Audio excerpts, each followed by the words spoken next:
Amid treacherous waters flanked by the lush green shores of Sumatra and the Malay Peninsula, the crimson sails of mighty ships pressed onward. Few dared to venture into these perilous straits, yet the imposing vessels, adorned with fierce carvings of dragons and phoenixes, advanced under the command of Admiral Zheng, guiding the imperial fleet back to China.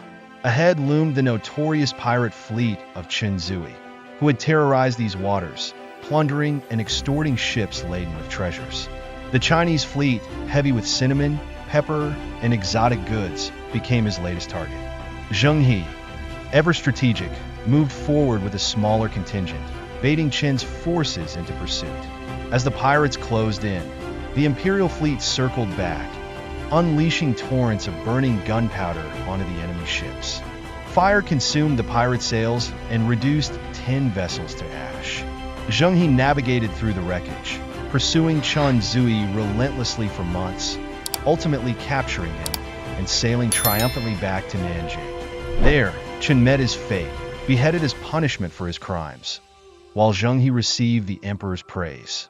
Zheng He's successful expedition brought not only valuable goods, but also envoys from distant lands such as India, Malacca, and Sumatra, solidifying China's diplomatic influence.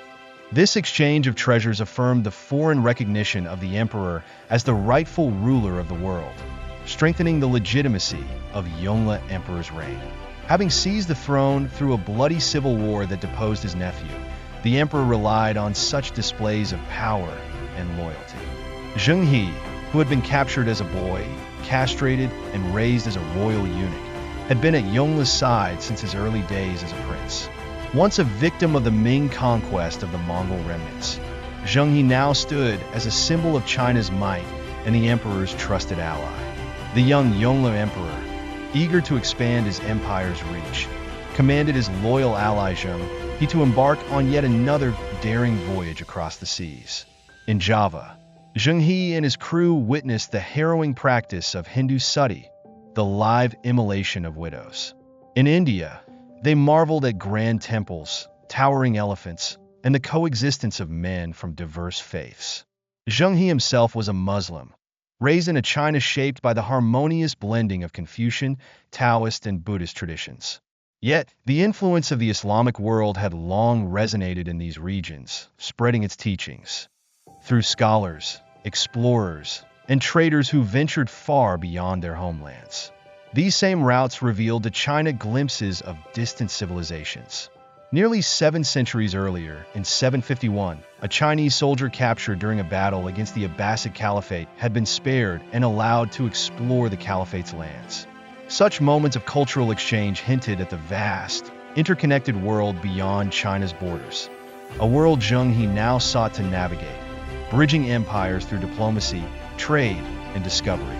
One traveler from ancient China wrote of journeying south from Jerusalem to a place he called Molen, likely referring to North Africa. He described the people there as bold and black-skinned, with unique customs.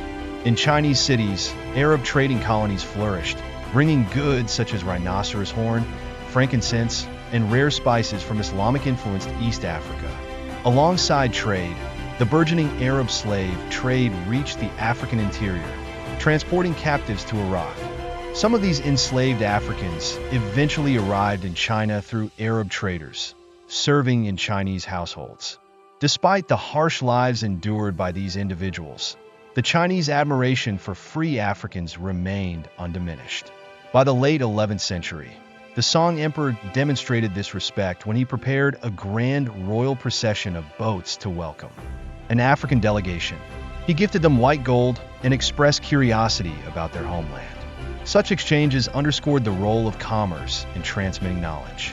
Medieval Chinese merchants, some of whom ventured to Africa themselves, shared tales of nomadic warriors loyal to their chiefs and fierce clans roaming lands alive with giant creatures. By the 13th century, these stories had formed a vivid picture of Africa in Chinese minds. A customs inspector recorded accounts consistent with East African folklore, describing Africans as masters of magical arts capable of transforming into animals or sea creatures to terrify and deceive. He even noted that disputes with foreign ships were sometimes resolved through spells that could halt vessels in their tracks.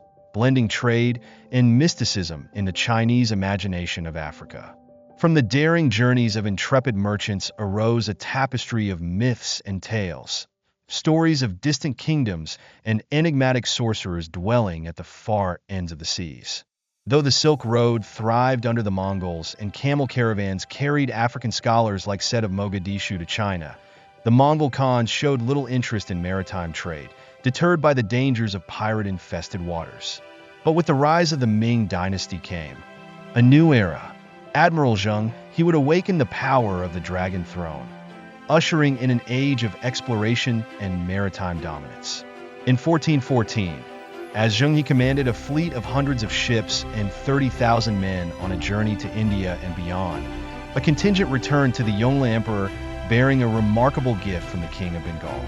The court's wise men declared it to be a Qi Lin, a mythical creature said to have inspired the birth of Confucius with its divine footprint. They described it as standing 15 feet tall, with the body of a deer, the tail of an ox, and a boneless horn. Revered as a gentle being from a higher realm, the Qi Lin had, they said, appeared only once in all antiquity. In truth, this was a giraffe from the eastern coast of Africa, a creature no less extraordinary in the eyes of the Chinese court. Its arrival was seen as an auspicious omen, heralding a new age of prosperity. A year later, Zheng He returned with the main fleet, having traveled to grand Islamic cities and met esteemed Africans. Alongside ambassadors from the African city-states of Malindi, he brought yet another Qi Lin to the Yongle Emperor. These voyages were not only feats of navigation and diplomacy, but also bridges to distant cultures, weaving the farthest reaches of the known world into the Ming Empire's vision of its celestial mandate. Within a year, envoys from Mogadishu and Brava arrived at the imperial court, marking another chapter in the Ming dynasty's ambitious diplomacy.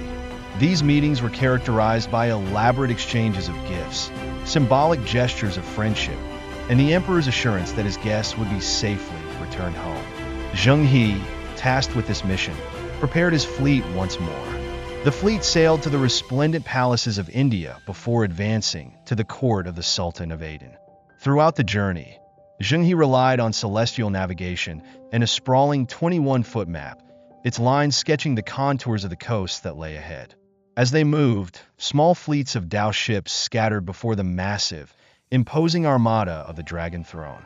In Africa, the fleet anchored at Mogadishu, a vibrant city bustling under the rule of the Ajuran Sultanate. This prosperous network of Somali and Swahili-speaking people, with roots tracing back to inland Africans and Arab settlers, had cultivated a thriving maritime trade. Their markets drew merchants from Persia, India, and Indonesia, bringing wealth to this arid land adorned with lime and coral rag houses. The Chinese sailors, weary from their long voyage, stepped into streets shaded by palm trees and lined with towering structures. They observed women adorned in gold earrings and vibrant scarves, children wide-eyed at the sight of foreign visitors, and men offering a variety of goods. The Chinese chroniclers noted Mogadishu's stark yet striking landscape, rolling hills punctuated by spices, exotic animals, and rare treasures that evoked admiration. Zheng He's crew exchanged their offerings of fine porcelain, gold, silk, and rice for myrrh, ivory, and live animals such as rhinoceroses, lions, ostriches, and zebras. Though the locals welcomed trade, they likely remained cautious of the Chinese fleet, a floating city brimming with armed men and the largest ships ever seen. The fleet's formidable reputation preceded it. Zheng He had once deposed a king in Sri Lanka who had dared to refuse China's trade mission.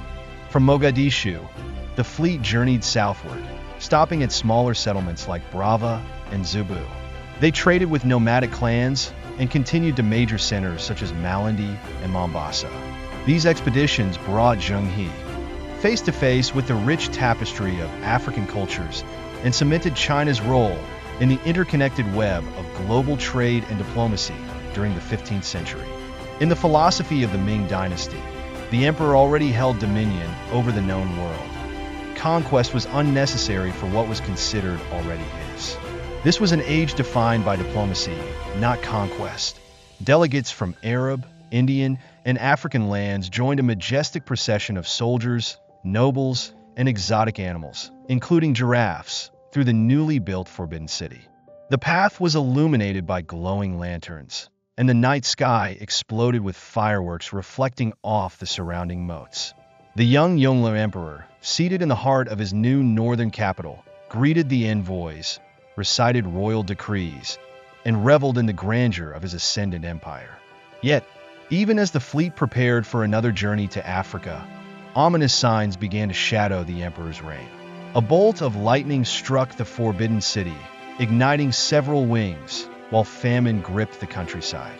In the distant north, scattered garrisons and aging walls fell to raiding Mongol tribes. Rallying his armies, the emperor personally led a campaign against the invaders but succumbed to illness during the grueling march. His successor, inheriting a troubled empire, denounced the voyages as extravagantly wasteful. Scholar officials, rooted in Confucian principles, criticized foreign entanglements and warned of the growing power of eunuchs like Zheng. This emperor's reign was brief, ending after just 9 months, and he was succeeded by the Xuande emperor. In 1431, Xuande summoned Zheng He, now in his 60s, for one final expedition. The great fleet set sail once more, revisiting familiar ports across Asia before returning to the vibrant harbors of Africa after a decade of silence. Though it marked the twilight of China's grand maritime endeavors, this voyage reinforced the legacy of an age when the Ming dynasty had sought to extend its reach across the seas through diplomacy and exploration rather than the sword. In the final days of the Ming treasure fleet, the connections it forged left an enduring legacy. Ming pottery adorned the tables of East African cities, Chinese porcelain embellished mosques, and fine Eastern silk draped the people. Some historical evidence suggests the fleet may have ventured as far south as present-day Tanzania and perhaps even southern Africa, trading in a Madagascar already settled by Indonesians. This, however, was Zheng He's last voyage. It is believed he succumbed to illness on the return journey to China. In accordance with his faith, his body was laid to rest at sea, pointed toward Mecca. As this chapter of maritime history closed, a new one began. At the century's end, Vasco da Gama rounded Africa's southern tip, initiating the Portuguese age of exploration. The Portuguese forcibly settled parts of the eastern coast, but to those who had once traded with the Chinese treasure fleet, European ships and goods seemed unimpressive. Thus, the Portuguese assumed a middleman role in the lucrative trade with the Far East. By then, the Dragon Throne's mighty ships had been absent for a generation, and China's coastal waters had succumbed once more to piracy. Back in China, the imperial court turned inward. Officials like Liu Daxia dismissed the voyages as wasteful indulgences, destroying or concealing many of Zheng He's official logs.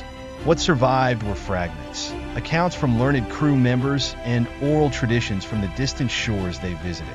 On Africa's Swahili coast, a poet reminisced about cities where feast tables gleamed with fine Chinese ware, each drinking vessel intricately engraved. But by 1800, this golden era had faded. Porcelain niches in East African homes became nesting places for birds, and only scattered fragments of Chinese pottery and Yongle-era coins found on beaches and in the soil bore witness to the past. Legends linger. Villagers along the East African coast claim descent from shipwrecked Chinese sailors, and faded shards of porcelain hint at the once mighty fleet's presence. These remnants speak of an age when China's ambition and ingenuity reached across oceans, weaving distant cultures into its golden tapestry of exploration and trade.